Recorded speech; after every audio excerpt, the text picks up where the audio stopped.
Hello everybody, it's Mitchell Moore, former pastry chef and restaurateur, here to help you feed your family.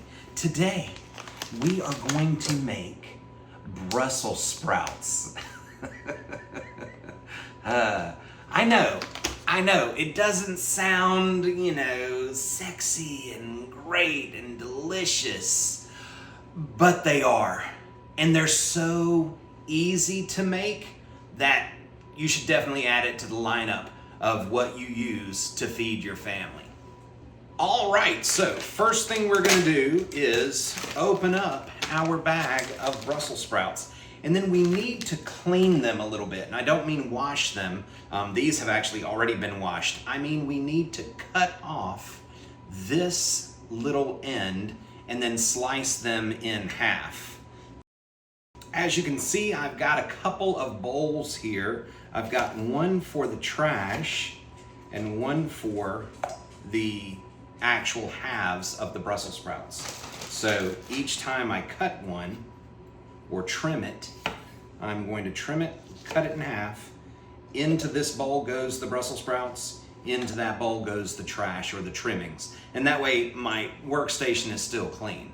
All right, I've got my Brussels sprouts all trimmed and halved, and now I'm going to douse them in a little olive oil and give them a toss just to coat all of those sides. Then a little salt and pepper, toss, a little more salt, pepper, toss, a little more pepper, and now they're ready. But how we treat the pan is pretty important.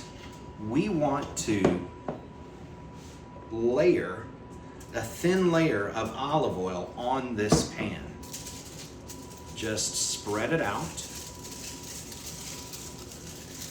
And why do we do this? Because one, fat is flavor. Fat is flavor. And two, we want the contact from this to help transmit the heat. Remember, that's what fat does when you are frying or sauteing. Fat transmits heat. Here they are. I even piled the leftover leaves into one corner, and into the oven it goes.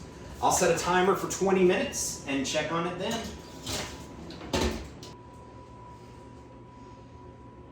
These just came out of the oven. And if we look, we should see a beautiful brown caramelization on the bottom. And that is how you make something as simple as Brussels sprouts and make them taste great, which after all, in feeding your family, tasting great really helps.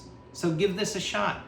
Be sure to subscribe and check us out on Patreon, and let me know if you have any requests, and I will see you next time.